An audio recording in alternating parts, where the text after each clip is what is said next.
Ghosts in the station. I've heard many stories about the wonders of Manila, ghosts in hospitals, spirits in old houses, and shadows that haunt the streets. But I never thought I would experience something I would never forget. An experience in a place I pass by every day, and I never thought would become part of a nightmare, the MRT station. It was 2018 when I was still working in an office in Ortigas. I rode the MRT every day from North Avenue to Shaw Boulevard. I was used to the queue, the heat, the crowd, and the sound of the train that always seemed to be in a hurry. With so many passengers, you hardly notice your surroundings. But there are nights, especially when I'm working overtime, when a strange coldness and silence envelop the station. One Friday night, it was past 11 o'clock, I was standing on the platform of the North Avenue station. There weren't many people, maybe only 5 or 6 of us waiting for the last train.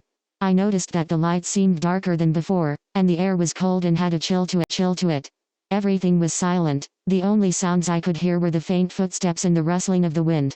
For some unknown reason, my heart started beating faster. A train stopped in front of us. The door opened, but no one got off. I got on and sat near the end of the car. There were less than 10 of us on board. I looked around and noticed that there seemed to be people standing at the other end of the car. They weren't moving. I thought they were passengers too, but there was something different about them. They were just standing, you couldn't see their faces, and their bodies seemed to be shrouded in smoke or a dark shadow. I looked over at the man sitting across from me to ask if he had noticed those people too. But I didn't see anyone. It turned out that I was alone. I was the only one in that part of the train. I looked back at the end of the car, the shadows were gone. It felt like I was dreaming. My hand was shaking as I held my bag. I tried not to panic. As the train moved, I felt a cold breath on the back of my neck. It felt like someone was standing behind me, but I didn't want to look back. I couldn't see what it was. I just closed my eyes and said a prayer in my mind. It only took a few minutes, but the journey from North Avenue to Shaw felt like an hour. When I got off at Shaw Boulevard station, I almost ran out. I looked at the train as it pulled away, and in the last car, I saw the shadows again. They were standing, staring at me, not moving. I didn't know if it was just an illusion or if they were really there. Since then, whenever I had overtime, I tried to avoid the MRT. I would even choose to take a taxi even though it was expensive, or sometimes just walk a long way. But my experience didn't end there. A week later, I went home earlier. At 8 o'clock in the evening, there were more people at the station. I thought, maybe it was safe. I got on the train, and I sat in the middle of the carriage.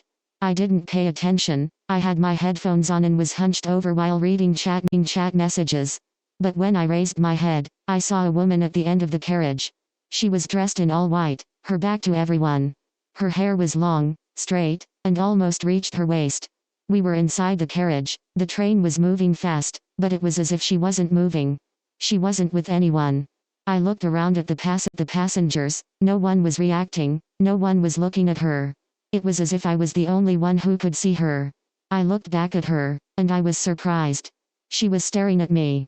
Her face was expressionless. Pale, like wax. Her eyes were gray, and seemed lifeless. I forced myself to shift my attention. I moved my seat. But everywhere I looked, it was as if he was there. Sometimes in the other carriage, sometimes in the glass of the door. In every reflection, in every glance at the window, he was there. I couldn't move. It was as if his presence was trapping me. When I arrived at the station, I didn't waste a moment. I ran out, panting, sweating despite the cold night. As I was leaving, I turned back to the train. He was still standing in the carriage, looking at me. And in that moment, I saw him smile, a cold and soulless smile. And that smile seemed to be imprinted on my brain. Since then, I have dreamed of him every night. In my dreams, I was on the train, alone, and he was always there. Sometimes he was with others, children, old people, people with blood and no eyes. All of them, staring at me. I don't know if it was still a dream or some kind of curse. I also learned from a friend that there was an accident on a train.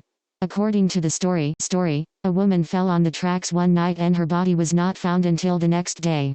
It's been a few years, but there are still stories of passengers seeing a woman at the end of the train, dressed in white, just staring. I don't know if that was the woman I saw. I also don't know if the shadows I saw that first night were related to that incident. But I'm sure of one thing, I'm not the only one who feels it. I'm not the only one who sees it. There are times when even though I'm not riding the train anymore, I still feel like I'm being followed. In the bathroom mirror, sometimes a shadow passes behind me. On the bus, as I stare out the window, there's a reflection I can't explain. Sometimes, in the midst of the silence, I'll hear the sound of a train, even though there are no tracks around. Months passed, I tried to forget my experience. But how can you forget something that makes you feel? I have friends who I talk to about it. Others just laugh, not believing it. But there was one, a colleague of mine at work, who was silent while I was telling the story. After I spoke, he said that he had felt something too once. He didn't see the woman in white, but he felt a cold hand on his shoulder while riding the train. He said that there was no one behind him at the time. That's when I realized that I was not alone. There are spirits that cannot be still. There are souls left between travel and death. And the MRT, a place where thousands of people pass by every day, seems to have become home to creatures that we no longer see unless they want to. To this day, every time I pass by North Avenue Station, I can't help but look at the tracks. It's like someone is whispering to me. It's like there are eyes watching from the darkness. Under the sound of the train and the footsteps, there was another noise, whispers, cries, and the humming of souls who could not be still. I never tried to ride the MRT again. I didn't want to. I chose to wake up earlier, go home earlier, even though it was tiring. Because on every train ride, you never know who you're with. You never know if the passenger next to you is a creature like you, or a soul still traveling a path that shouldn't be his. And if you ever feel a cold breeze on your neck while you're on the train, or someone's eye staring at you from the end of the carriage, don't look back. Because they might not let you out. You might become one of them too. The train will stop. The passengers will get off. But the ghost will stay. Waiting. Staring. Waiting for the next person to board.